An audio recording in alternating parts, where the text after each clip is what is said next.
Morning news కి స్వాగతం. వార్త క్యాన్సర్ ను జయించి శిశువుకు జన్మనిచ్చి అంటూ 14వ పేజీలోని వార్త ఇది.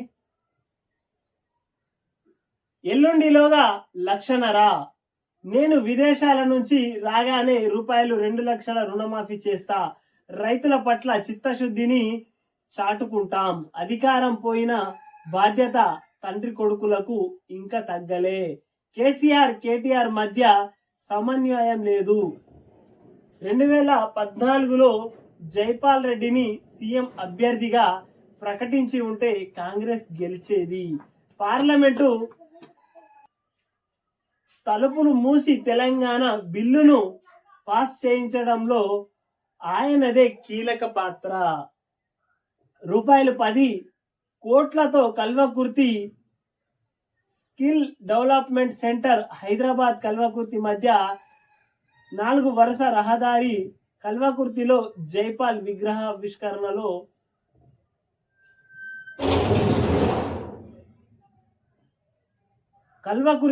జైపాల్ విగ్రహావిష్కరణ సభలో సీఎం రేవంత్ రెడ్డి అంటూ వార్త తీసుకొని వచ్చింది. 13వ పేజీలోని వార్త ఇది. సెంట్రలైజ్డ్ కిచెన్లతో మధ్యాహ్న భోజనం పైలట్ ప్రాజెక్టుగా కొడంగల్లో. త్వరలో రాష్ట్రమంతా హరే రామ హరే కృష్ణ ఫౌండేషన్ సహకారంతో ఆ సంస్థ ప్రతినిధులతో సీఎం రేవంత్ రెడ్డి సమీక్ష అంటూ 13వ పేజీలోని వార్త. 1000 కోట్ల జిఎస్టి అక్రమాలు, మాజీ సిఎస్ సోమేష్ పై కేసు అంటూ వార్త తీసుకుని వచ్చింది.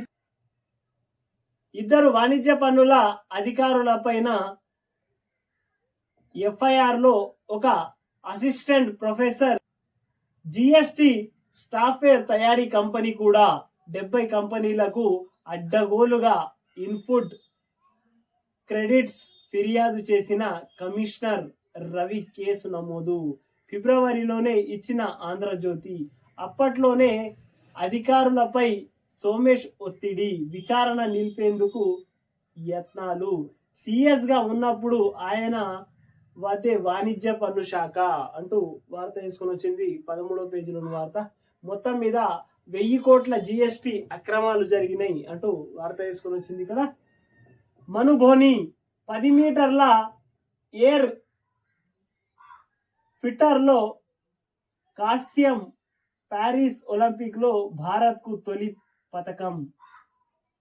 పివి సింధు, శ్రీజ, నిఖిత్ ముందంజ అంటూ వార్త తీసుకుని వచ్చింది. 13వ పేజీలోని వార్త. మను ధోని చేసింది అంటూ వార్త తీసుకుని వచ్చింది. ఆశలు జల సమాధి అంటూ వార్త తీసుకుని వచ్చింది. 2వ పేజీలోని వార్త. బోనమెత్తిన భాగ్యనగర్. హైదరాబాద్ లో ఘనంగా ఉత్సవాలు. పాత బస్తీలో అంబరానంటిన వేడుకలు. లాల్ దర్వాజా గుడికి పోటెత్తిన భక్తజనం. అమ్మవారి సన్నిధిలో ప్రముఖ పూజలు అంటూ వార్త తీసుకుని వచ్చింది. 14వ పేజీలోని వార్త. రేపు శ్రీశైలం 6 గేట్లు ఎత్తివేత అంటూ 12వ పేజీలోని వార్త ఇది. ప్రాజెక్టుకు 4.41 లక్షల క్యూసెక్కుల ఇన్ఫ్లో. జూరాల సుంకేశుల నుంచి భారీగా వరద. ఈసారి జూలైలోనే తెరుచుకోనున్న గేట్లు. నాగార్జున సాగర్ కు 62 క్యూసెక్కులు. కాళేశ్వరం కట్టినప్పుడు కూలినప్పుడు అధికారంలో మీరే. కాళేశ్వరం కట్టినప్పుడు కూలినప్పుడు అధికారంలో మీరే అంటూ వార్త వేసింది. మేడిగడ్డలో నీళ్లు లిఫ్ట్ చేసి ఎక్కడ పోయాలి, మీ నెత్తిన పోయాలా మంత్రి ఉత్తమ్ కుమార్ రెడ్డి అంటూ వార్త వేసుకొని వచ్చింది. ఇక్కడ 12వ పేజీలోని వార్త ఇది. వైద్య శాఖలో యూనియన్ నేతలకు బదిలీలు అంటూ 14వ పేజీలోని వార్త ఇది. తెలంగాణకు కరెంటు వద్దా అంటూ వార్త వేసుకొని వచ్చింది. 12వ పేజీలోని వార్త. 4 సార్లు లేఖలు రాసిన ఎందుకు స్పందించలేరు?